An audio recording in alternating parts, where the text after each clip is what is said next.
Сегодня непростой день. Сегодня день красоты, а точнее день космической красоты. И когда я думаю про красоту, то я сразу же думаю, насколько быстротечно это явление. И я начинаю размышлять о вечности и Вселенной.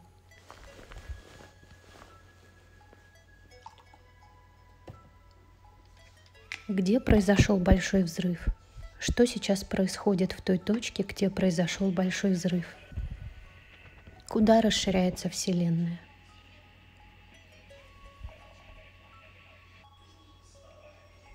Многие проводят аналогию между большим взрывом и взрывом гранаты или бомбы, при котором вещество взрывчатки увеличивает объем и разлетается в окружающее пространство.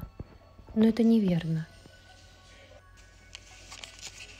Большой взрыв не был взрывом в прямом смысле этого слова.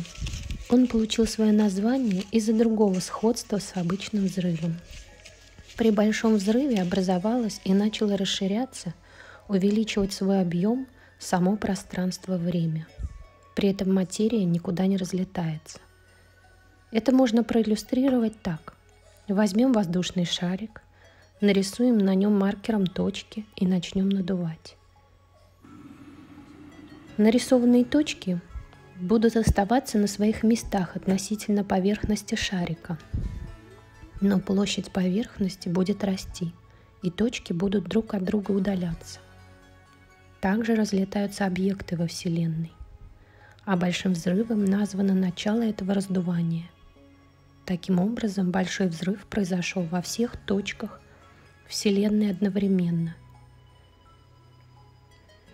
И куда ни укажи пальцем, везде попадешь в точку, где произошел большой взрыв. И самый сложный вопрос – куда расширяется Вселенная? Под словом «куда» понимается место в пространстве. Но за пределами Вселенной нет самого пространства, и слово «куда» теряет смысл. Вселенная увеличивает объем, но за ее пределами абсолютно. И говорить о том, что она расширяется куда-то, некорректно. Что же тогда такое красота? Красота – это наивысшая точка гармонии и совершенства любого объекта во Вселенной.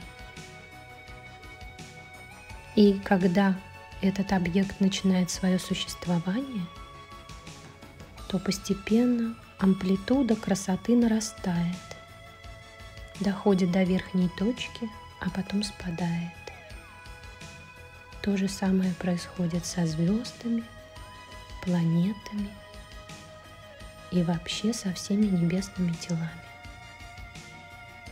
Можно ли сказать, что мы тоже небесные тела?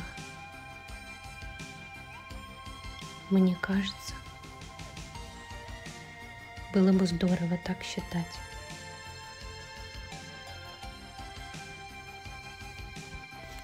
Мы небесные, а точнее космические тела и лица.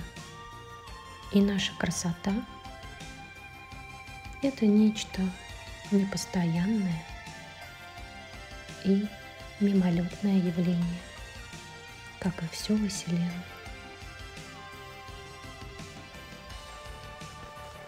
И мы можем лишь наблюдать ее приход и уход. Просто наблюдать со стороны. Только это нам и остается. Но это наблюдение делает нас настолько неравнодушными и эмоционально зависимы от этого явления.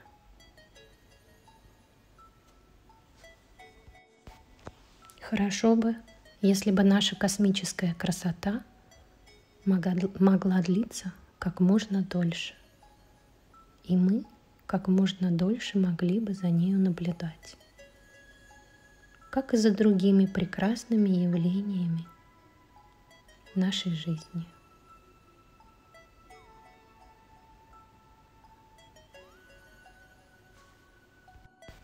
Также мы можем наблюдать за звездами.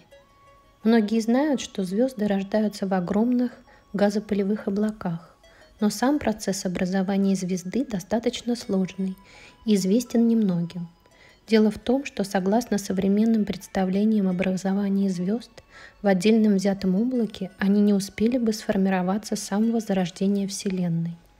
Активное звездообразование происходит при столкновении газопылевых облаков, либо когда по облаку прокатывается ударная волна от взрыва уже существовавшей звезды. В результате в облаке, в котором и без того существовали случайные уплотнения, возникают новые области повышенной плотности.